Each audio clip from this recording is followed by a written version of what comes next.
this is Orlando from A Collector's Dream.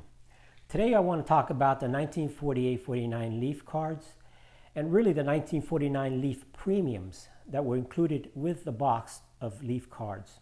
In 1949 and 1948, Leaf produced a 98 card set. The cards measured 2 3/8 by 2 7/8, almost a square card.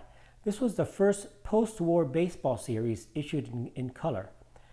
This effort was not entirely successful due to a lack of refinement, which resulted in many color variations and cards that were totally out of register.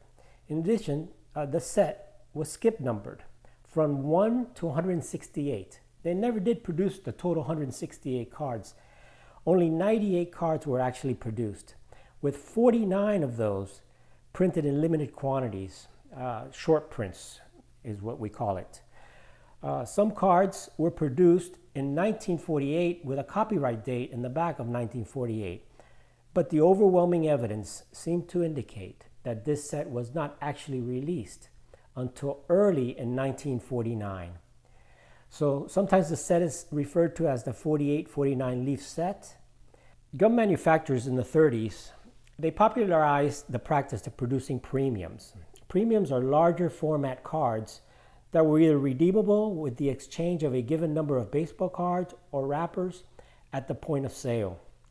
So carrying on with this tradition, in 1948 and 49, Leaf offered a larger format pinup in exchange for 10 wrappers. These premiums, now over 70 years old, were 5 5/8 by 7 1/4.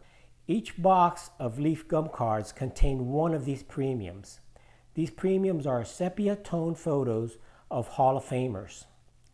The checklists included Babe Ruth, there's actually 3 versions of the Babe. One is the regular version with the biography. The other one is a version that just has a white background, no bio information. And the rarest of them all is one with a blue background with a facsimile autograph also and no bio on that. All of these premiums were printed on very thin stock. The premiums included a photo of the player, a facsimile autograph, and a short biography of the player on the front. The backs of these premiums were all blank. 49 Leaf premiums were placed at the bottom of the box of 24 nickel packs.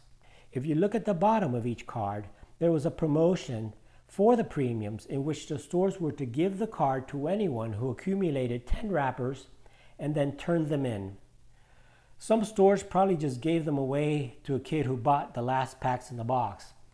And if you look at the front of the box where the packs came in, it does say free big picture of one of baseball's all-time greats to the purchaser of the last package in this box. So apparently what happened was if the merchant did not get the 10 wrappers from that kid that bought those cards as a redemption, when they came in to give the 10 wrappers, they would give them that little poster on the box. If nobody got the wrappers or the redemption, apparently the last one who bought the last pack of cards would get that last little 5x7 premium. Today, the 49 Leaf premiums are quite scarce. They're not as expensive as you might think, but they're very scarce due to them being very, very fragile. PSA has awarded grades to fewer than 130 total cards of 49 premiums. That's very, very small amount. None of them have graded higher than a 6.5.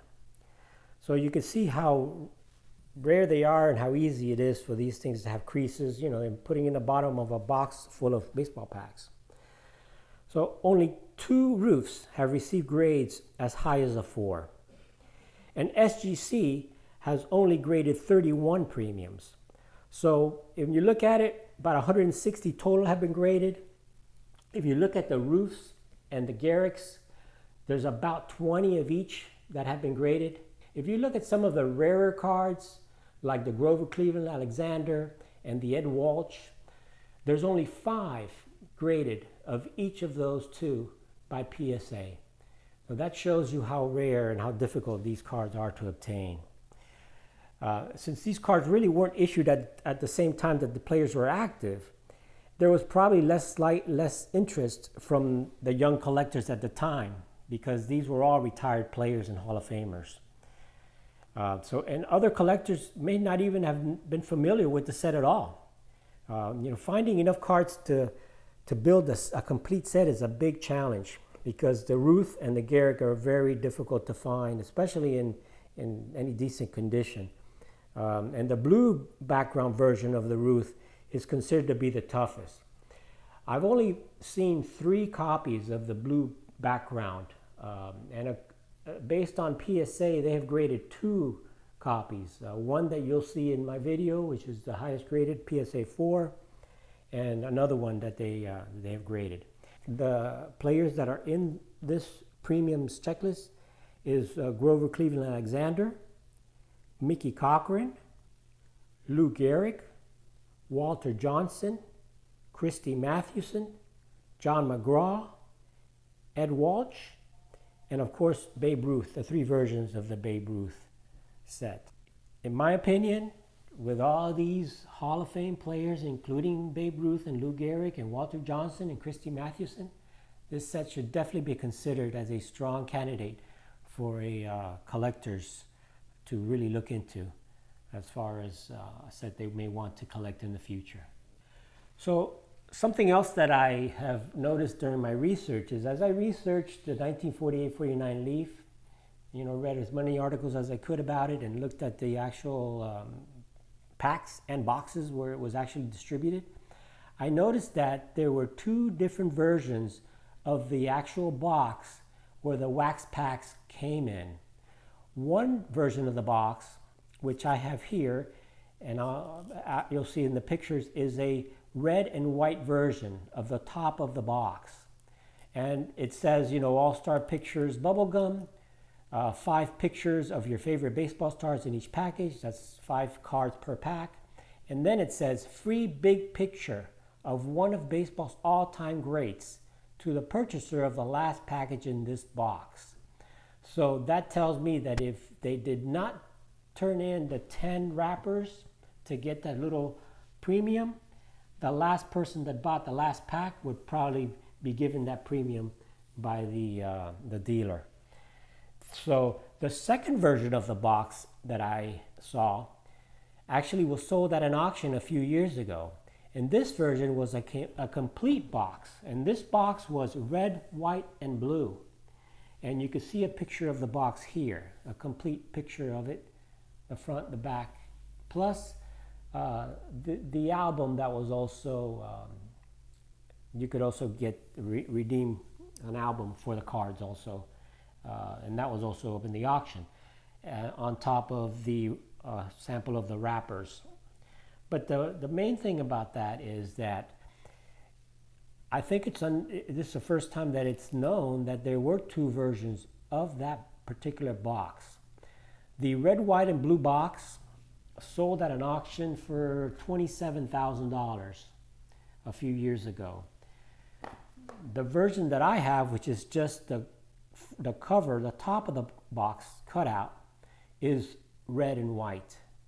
And I've never seen a box like that, but I know that this is definitely a box top because it does say it right on there, and you can see the pictures in this video.